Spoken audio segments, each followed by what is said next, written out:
The sun had barely risen when Amina's day had already begun. Dawn's light crawled slowly over the rooftops of the compound, turning the sky soft shades of orange and pink. Birds greeted the morning with bright songs, yet none of that beauty reached Amina's heart. She stood barefoot on the cold earth, clutching a broom made of dry palm fronds, sweeping dust that only seemed to return with every breath of wind.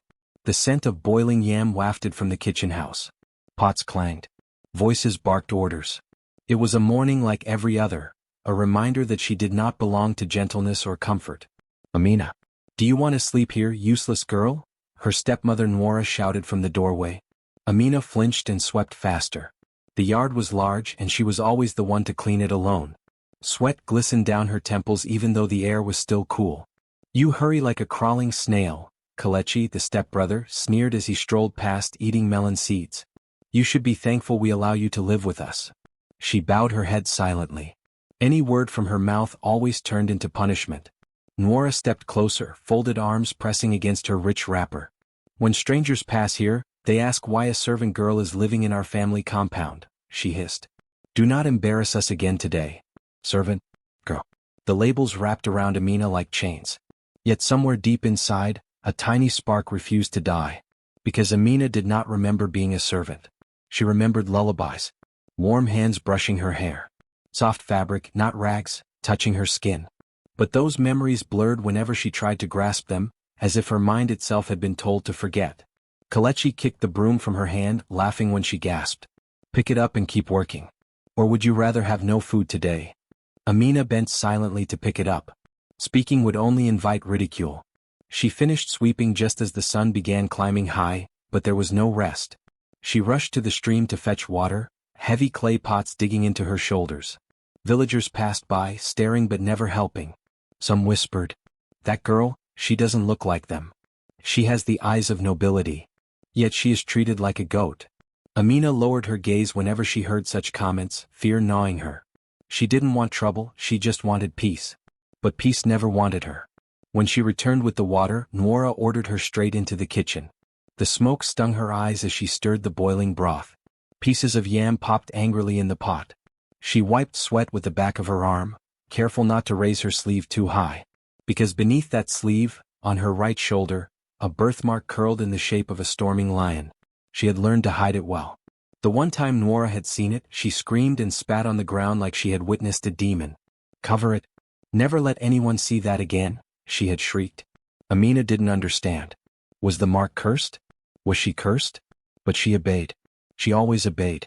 By midday she served food to the family. They ate on cushioned mats, laughing and talking freely, while she ate scraps outside, sitting on a small stone, mouth burning with stew, just enough to keep her alive.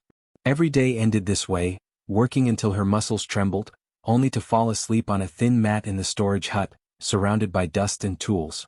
Yet tonight, as she lay staring into darkness, she felt something shifting in the wind.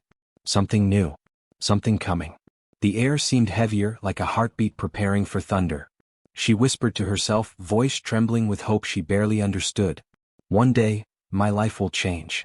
She didn't know when. She didn't know how. But the ancestors heard her whisper. And soon, her destiny would come walking through that very gate. Not to save a servant, but to awaken a princess the world had tried to bury. The next morning began exactly like the last. A sky smeared with gold, a broom in Amina's hand, and a heart heavy with silent endurance. But today the village seemed restless. The market drums beat faster. Women rushed to display their goods earlier than usual. Men trimmed their best robes and oiled their skin. Even the children ran around excitedly, chanting, "They are coming.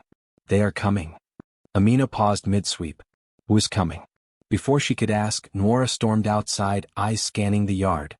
"Amina, we must prepare. Stop sweeping and go to the market. Buy fresh cassava, palm oil and pepper. And hurry back before the visitors arrive." Visitors? Important enough for the whole town to buzz? Amina grabbed the basket and sprinted barefoot toward the market. The marketplace was wild with energy. Traders straightened their stalls. Drums echoed in the distance, slow, powerful like a warning. Everyone was preparing for someone respected, or feared. She traded quietly, hoping to stay invisible.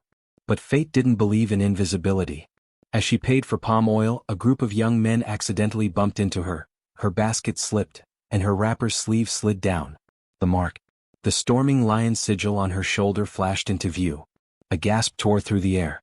"A lion mark," a fish seller cried, dropping her tray. "It's her. The blessed one," someone else whispered. Amina froze. Panic strangled her breath. She quickly pulled her sleeve up, eyes darting around for an escape. But the whispers only grew. "That mark belongs to the royal bloodline of the Lion Throne. I thought they were all gone. If the council sees her..." Amina backed away, heart pounding. All she wanted was to disappear, to blend into shadows again. But then, a horn blasted. Royal. Unmistakable. The entire market bowed instantly, faces pressed to the sand. Except Amina. She stood trembling, eyes lifted, unable to move. Through the parted crowd rode a tall man on a black stallion, wearing crimson and gold. Beside him were elite guards armored like warriors of legend. The villagers murmured the name like a prayer and a warning. Prince Obina. His gaze swept over the crowd, sharp like a hawk searching for prey. Then he saw her. Amina felt the world still. His eyes locked onto hers with an intensity that made her knees weaken. It was as if he recognized something in her, something buried deep. He dismounted without breaking eye contact. The market people watched in breathless silence as he walked toward her, each step slow, deliberate, like approaching a sacred relic. Amina's instincts screamed to run, but her body refused. When he reached her, he spoke softly, yet his words struck like thunder. "Why does a daughter of the Lion Throne wear rags?" Amina blinked rapidly. I am no one, my prince. I serve my family." He tilted his head, studying her trembling hands, her lowered eyes. "You carry the mark of the lion.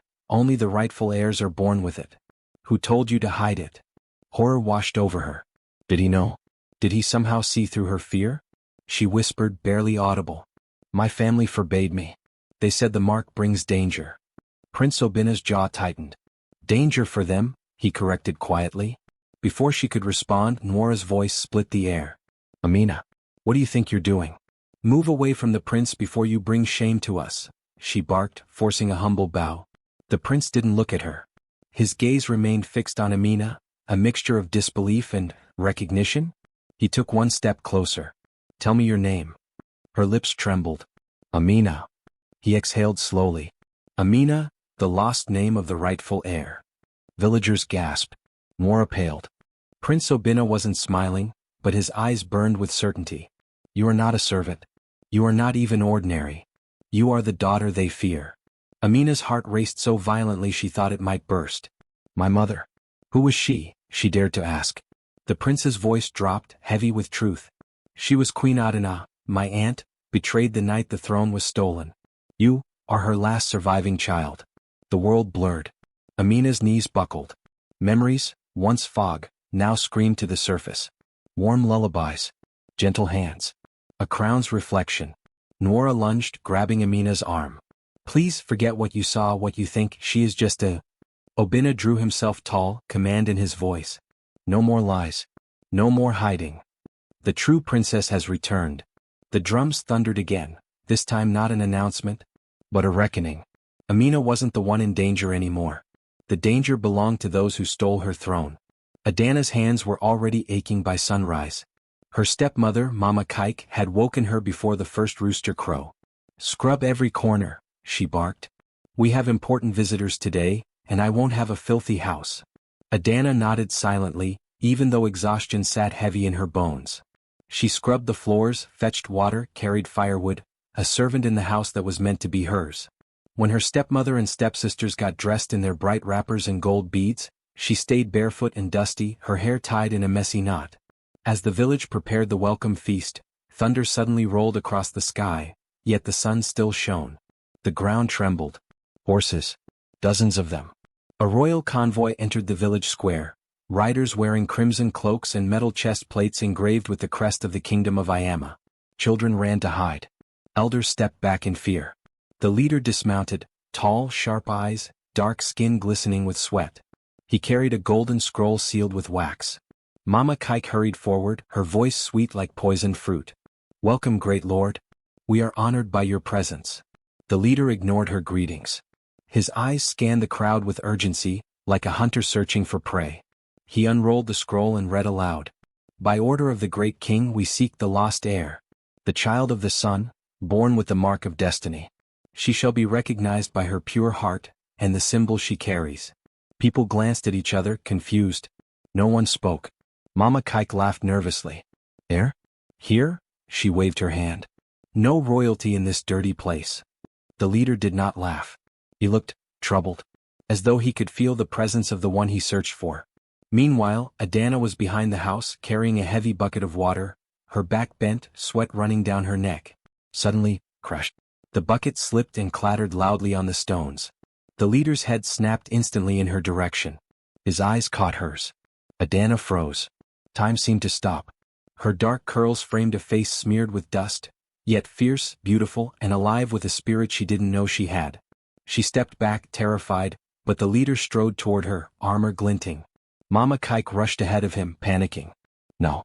Don't look at her, she hissed. She is just a useless girl, we keep her out of pity. But the leader pushed her aside. He stood before Adana, breathing hard. His voice cracked with awe. It's you. The villagers gasped. Mama Kike stiffened. The leader slowly knelt on one knee before Adana, lowering his head to the ground. Every villager's mouth fell open. Children hid behind their mothers. Gossip burst like fire. She's the lost royalty? That servant girl?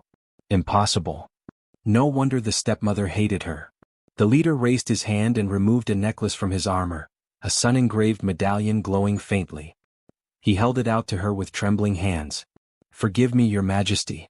We have searched years for you. Daughter of Queen Mirembe, heir to the golden throne. Adana's heart hammered. She shook her head. No, I am nobody. But he said the name that silenced even the birds. Princess Amani Rina. The villagers stumbled backward. Mama Kike's eyes widened with terror, her world cracking apart. No, she cannot be. She's cursed. She's cursed. The leader stood tall and glared at her. No, the only curse here is the evil done to her. He turned to his soldiers. Arrest anyone who dares claim authority over the princess. Mama Kike dropped to her knees, shaking. Adana stood there, trembling, confused, staring at the medallion, staring at the respect she had never known. The world she knew was changing. With just one word. Princess. The village that once ignored Adana now stared at her like a living miracle, or a danger. She still trembled as the royal necklace was placed around her neck. The metal felt strangely warm, as if recognizing the skin it had been forged for. The leader turned to the stunned villagers.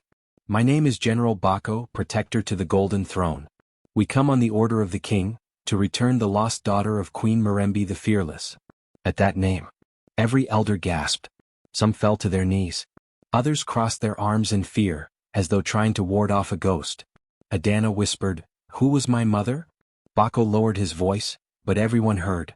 Your mother was the one they called the Lion Queen. A ruler who made kings kneel. Then his face darkened. She died protecting you. A cold wind swept through the market. Adana felt the world shift under her bare feet. Bako continued.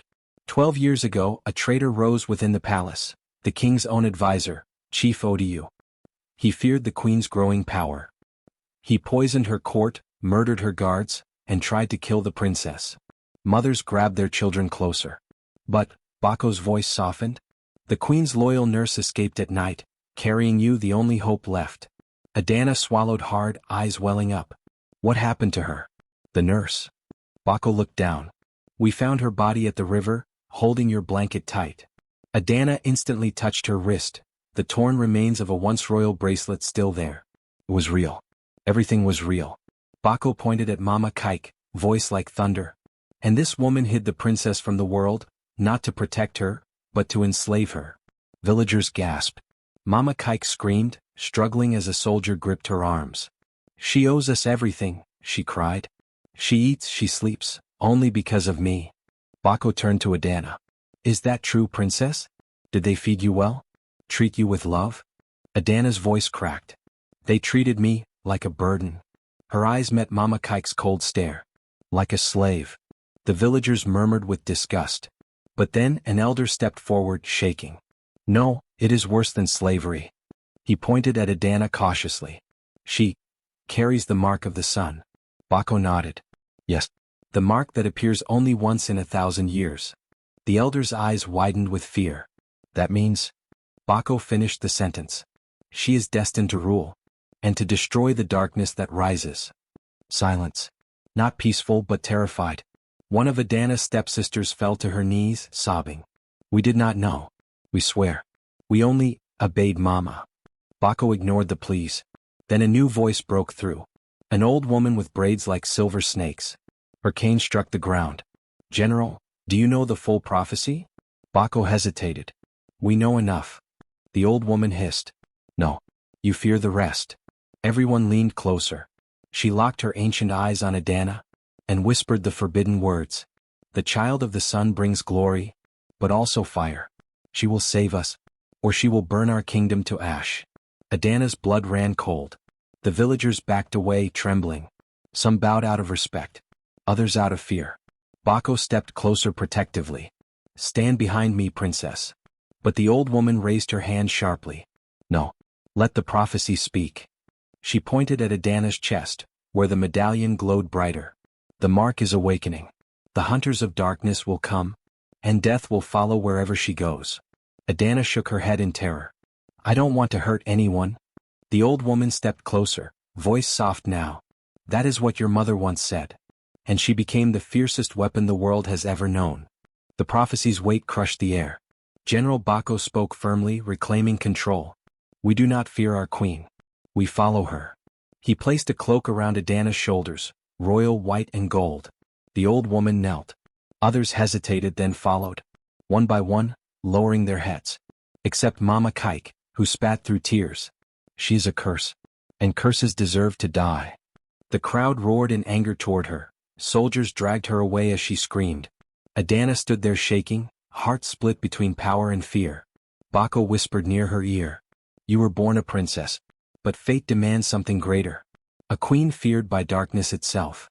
Adana didn't feel like royalty. She felt like a child drowning in a destiny too big. But destiny did not ask for permission. It had already begun. That evening the village did not sleep. Torches burned in every corner. Hushed voices carried stories of prophecy and fear into the wind.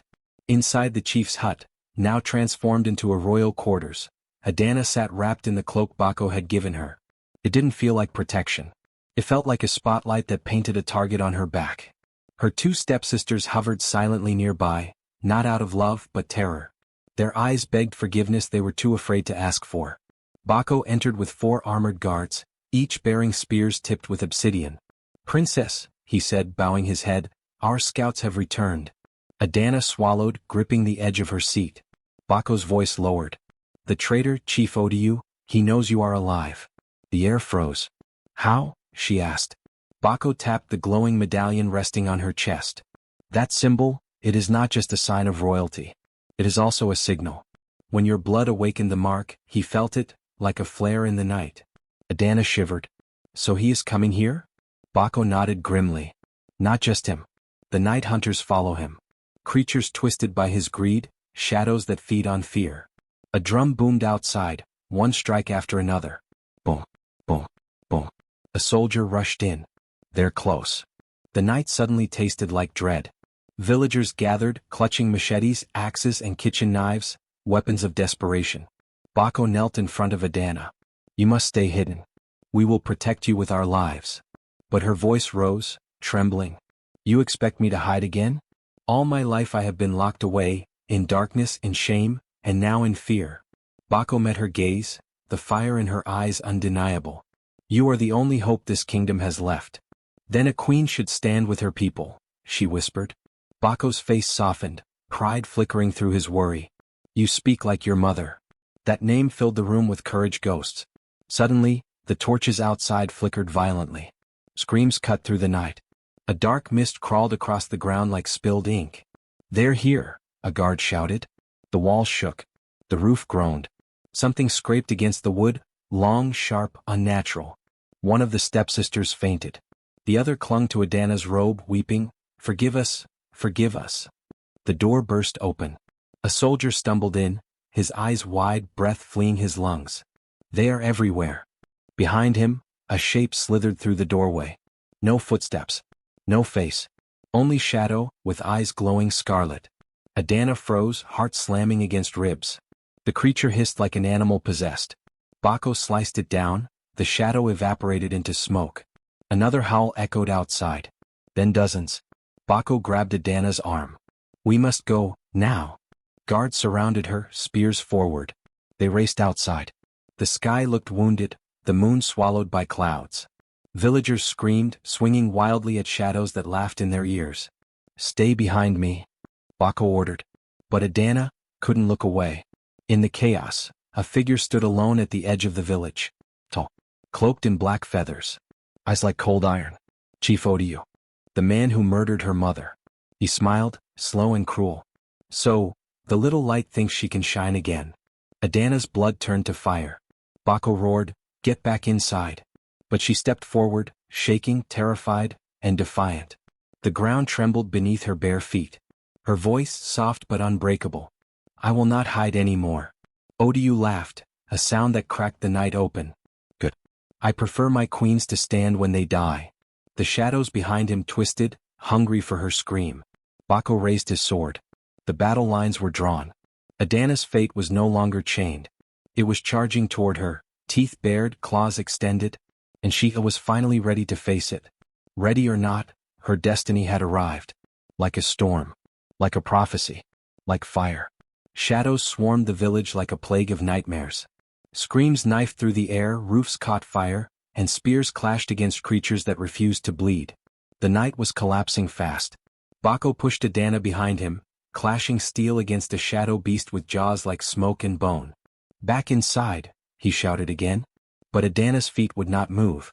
Her heart hammered, not with fear now, but with rage. All the years of humiliation. All the nights of hunger.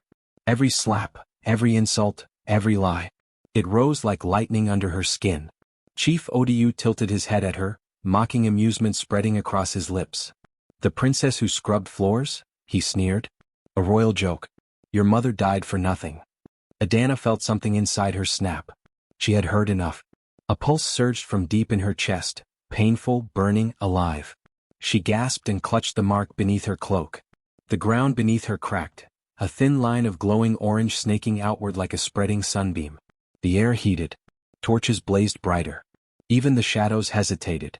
Bako turned, shock in his eyes. Princess, what are you? Adana's voice, trembling with power. I am not a joke. Odiu frowned, realization creeping in. The medallion ignited. Gold flames exploded across her skin like sunrise breaking free from darkness. The villagers shielded their eyes. The creatures shrieked, recoiling as if sunlight itself had stabbed them. Odiu snarled. No. This is impossible. The power should not awaken yet. Adana stepped forward, barefoot flames sparking beneath each step. You hunted me. Her hair lifted like wind was kneeling before her power. You beat me? Her cloak whipped like wings of fire. You enslaved me. Her eyes glowed, two burning suns. You tried to erase me. The shadows roared and charged in a wave. Adana raised her palm. Light exploded. A shockwave burst from her body, blinding, furious, righteous. The shadows disintegrated, screaming into mist. The ground split in circles around her, fire tracing ancient symbols older than the kingdom. Villagers collapsed to knees. Some cried out prayers. Others stared in holy terror. Bako whispered, awestruck. The child of the sun, reborn. But Odiu didn't kneel. He staggered back, hatred twisting his face. You think power makes you queen? Never. I killed your mother. I will finish you too. Adana looked at him, not afraid anymore. You killed the queen, she said, voice heavy as judgment. But you forgot. The sun rises again. Odiu screamed, charging with a dagger coated in dark poison. Bako tried to intervene, too slow. Adana didn't move. She didn't need to. A barrier of golden fire erupted around her, melting the blade before it touched the light. Odiu fell back, clutching his burned hand, howling. Adana stepped closer, fire swirling around her like guardian spirits. Your darkness is over, she declared. Odiu spat blood. Darkness never ends. He whistled, a sharp, venomous sound. From the treeline, a monstrous shadow rose, bigger than huts, eyes like burning pits. Villagers screamed and scattered. Bako's voice trembled. The night beast. Odiu grinned through his pain. Kill her. The monster lunged, earth shattering beneath its roar. Adana didn't run. She inhaled, breathing in every memory of pain, every stolen moment, every buried truth. Then she unleashed it. The sky turned gold. A beam of pure sunlight erupted from her chest, blasting straight into the monster's skull. It imploded, darkness evaporating into ash. Silence. The first sliver of dawn crept over the horizon, light bowing to its new master. Adana's power dimmed, the flames shrinking back into her skin. She stumbled, suddenly exhausted, collapsing to her knees. Bako caught her before she fell fully, his voice thick with relief. "You saved us, princess." Her breathing was shaky. Her voice barely a whisper. "I didn't save enough." She looked around, the wounded, the terrified, the burning homes. She wasn't done. Prophecy wasn't finished. Odiu was still alive, dragging himself into the shadows. This battle was won. But the war had just begun. And every soul now knew. The servant girl was gone. The queen inside her had awakened. When the first true rays of sunrise finally broke through the smoke-filled sky, the battlefield was silent, except for the soft crackling of dying flames. The villagers, those who remained standing, looked around in disbelief. The nightmare had ended, at least for now. Bodies of shadow creatures dissolved into black dust upon the ground. Torches lay fallen, huts scarred with scorch marks. But the people were alive because of the girl they once called nothing. General Bako helped Adana stand, though her legs trembled beneath her. "You saved us," he said again, not as a soldier speaking to royalty, but as a man speaking to hope. Yet Adana's eyes searched the ground. She wasn't looking for thanks. She was looking for Odiu. Bako knew. He fled into the woods. His power was shattered, but he will return. Adana's fists tightened, light flickering under her skin. "He killed my mother. He hunted me my whole life. I won't let him keep running." Bako placed a steady hand on her shoulder. "And you won't. But your strength must be guarded, properly trained. For now your safety is our duty." A rustling behind them interrupted the moment. Her stepsisters and mother, the woman who once worked her like a beast, were being dragged forward by soldiers. Mama Kike's hair was wild, her face streaked with soot and dirt from the battle. She spat and kicked, screaming like someone possessed. "You see? She brings death. She is cursed. A demon child." The villagers recoiled from her words. They once believed such lies. But now they knew better. Bako nodded at his men. "Let them speak, to their queen." The title struck the stepsisters like a blow. They immediately fell to their knees, trembling. "Please, princess," the older one stuttered. "We didn't know who you were. We only—" Adana raised a hand. The girl fell silent instantly. "You knew exactly what you were," Adana whispered. "You were cruel. Not because you thought I was a nobody, but because you liked watching me suffer." The sisters burst into tears. Bako then shoved Mama Kike forward. She landed hard in the dust, eyes full of hatred, not remorse. "I fed you," she shrieked. "I kept a roof over your head. I should be praised, not punished." Adana stared at the woman who stole her childhood, the woman who replaced love with chains. "Yes," she said quietly. "You fed me scraps from the table. You kept me under a roof I was never allowed to leave. And you punished me for breathing." Mama Kike growled like a trapped beast. "I owned you." The words sealed her fate. Bako moved forward, but Adana subtly shook her head. She wanted to say this herself. "You own nothing." She stepped closer, until Mama Kike could see the fire glowing in her eyes. "You feared me. Not because I was weak, but because you always sensed I was greater than your cruelty." Gasps spread through the villagers. Mama Kike looked ready to spit again, but soldiers gripped her arms tighter. Adana took a long breath. "You will live," she declared. Even Bako looked surprised. Mama Kike smirked, thinking she had won. But then Adana continued. "You will live to witness my rise. You will serve those you once stepped on. And every day you will remember, I showed mercy where you showed none." Her voice cut like a blade of truth. "You will never lift a hand in abuse again. Or that hand will be taken from you." Terror finally reached Mama Kike's eyes. The soldiers dragged her away not to death, but to servitude. The villagers bowed, pride and gratitude swelling in their hearts. Adana looked over them, scared faces, wounded bodies, but spirits beginning to rise. She wasn't just their princess. She was their protector. Bako knelt before her, one fist to the earth, his voice strong. "From this day forward, Adana Marembi, child of the sun, rightful heir of the golden throne, we pledge our lives to you." One by one, the entire village followed. Men, women, children. all kneeling before the girl they once ignored. Adana's throat tightened. Tears welled in her eyes, not of pain this time, but of acceptance. The sun fully rose behind her, casting her shadow long and powerful across the ground. Destiny had called. Fear had bowed.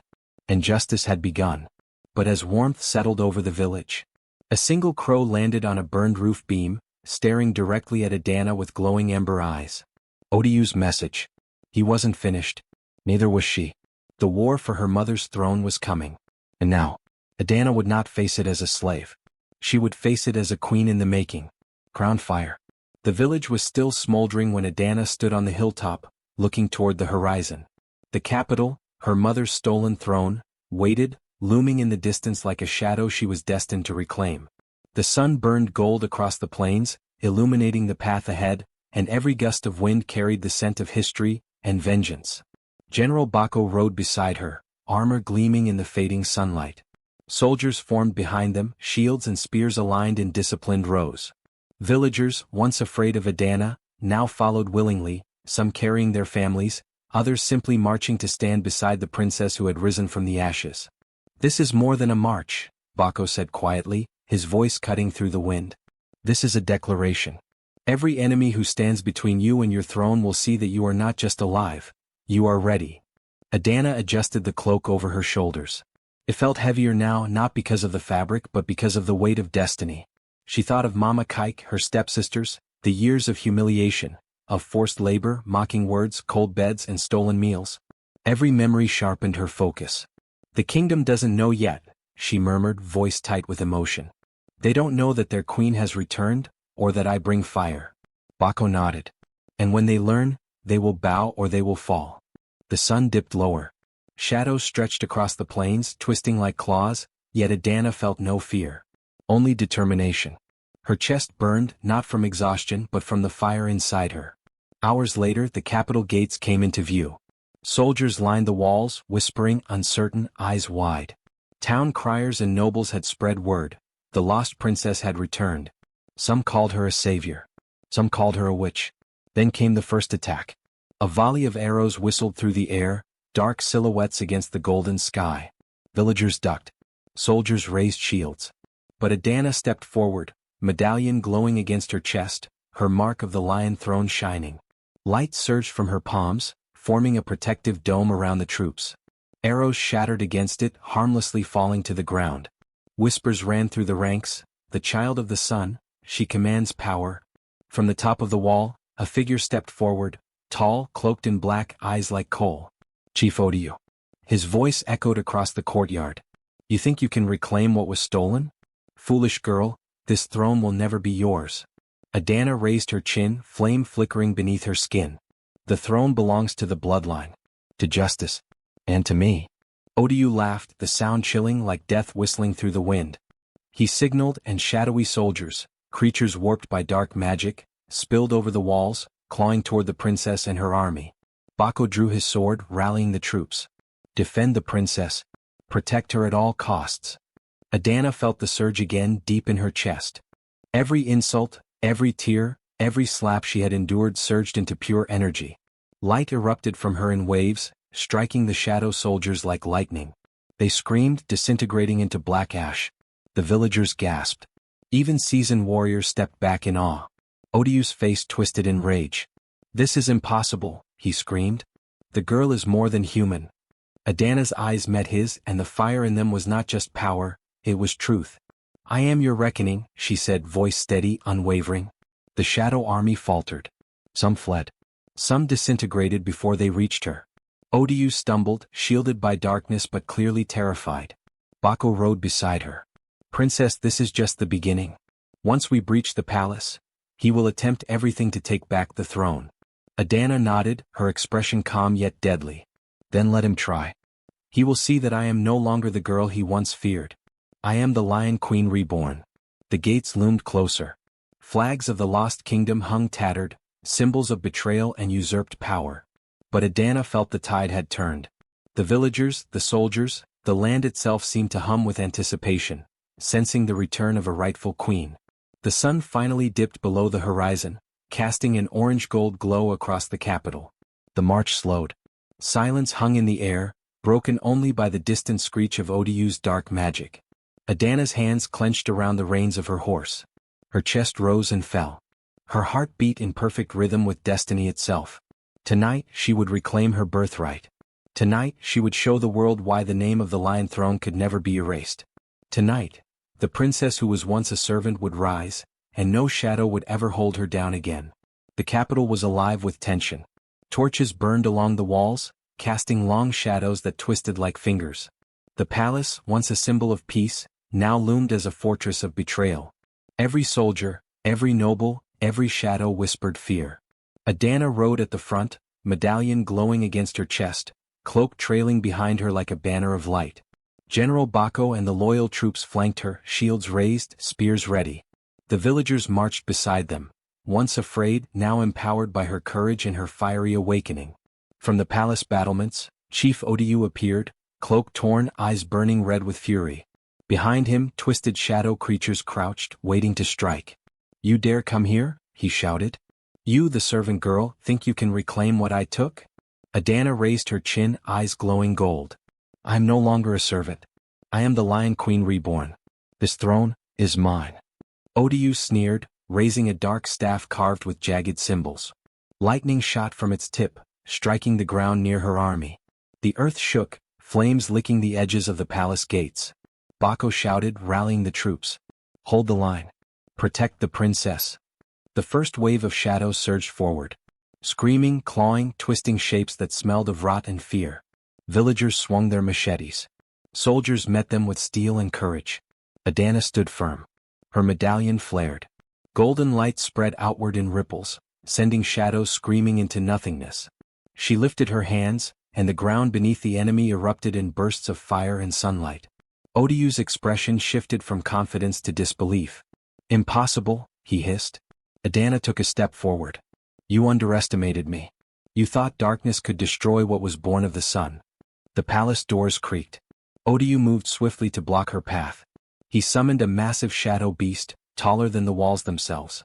Its roar shook the earth. Soldiers scattered, shields rattling under the sheer force of fear. Adana's pulse quickened. Memories of years in servitude, every insult, every humiliation, poured into her veins. Her hands glowed. She shouted with all the power of her lineage. "I am Adana Marembi, daughter of the sun, bearer of the lion mark. And you will fall." A beam of pure light shot from her chest, hitting the shadow beast directly. It screamed, smoke rising as it disintegrated into ash. Odiu staggered backward, clutching his staff. You cannot control me," he shrieked, lashing dark tendrils toward her. Adana stepped forward, fearless. "I don't need to control you. I only need to show the world that the light cannot be stopped by your darkness." She raised both arms.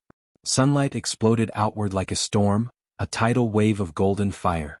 The shadows hissed, recoiling. Odiu's cloak caught flame. He fell to his knees, screaming. Bako and the soldiers rushed forward, but Adana stopped them. She wanted to end this herself. With a single surge of energy, the golden light wrapped around Odiu, burning away the darkness, leaving him trembling and powerless. Odiu's eyes widened in fear as the fire revealed the truth. He had lost. His schemes, his betrayals, his years of terror, all reduced to dust by the rightful heir he had tried to destroy. Adana's voice was steady, cold, and commanding. "Your reign of fear is over. You took my mother. You tried to destroy me. But you underestimated the Lion Queen. You underestimated the sun." Odiu fell forward, the last remnants of shadow curling around him before vanishing. Soldiers and villagers alike exhaled in disbelief. Silence fell over the capital. Bako stepped forward, bowing his head. "Princess, the throne is yours." Adana's chest heaved. She looked around at the ruined battlements, the smoke rising from shattered walls, the terrified but now loyal villagers. Her kingdom had survived, and she had survived, stronger, brighter, and ready. She turned to face her people. "This kingdom was stolen from my mother, but it will never be stolen from me. Justice has returned. Fear has fallen. And we will rebuild." Cheers erupted. The villagers, soldiers, even some nobles, kneeling, raising their fists, celebrating the return of their queen. Adana finally allowed herself a deep breath. The medallion glowed softly, no longer a weapon, but a symbol, a promise of what was to come. She looked toward the palace, now quiet. The lion throne awaited her. Not as a place of fear but as a beacon of justice. Her voice was soft but resolute. This is only the beginning. The kingdom of Iama will rise stronger than ever, and I will ensure that no darkness ever takes it from us again. For the first time in her life, Adana did not feel small. She was seen, feared, and respected. The princess who had once been a servant now stood as a queen, and nothing, not even Odu, could change that. The sun rose fully, bathing the capital in gold. Adana raised her head high, medallion glowing, cloak rippling in the wind. The world knew her name now. Adana Marembi, the Lion Queen, child of the sun.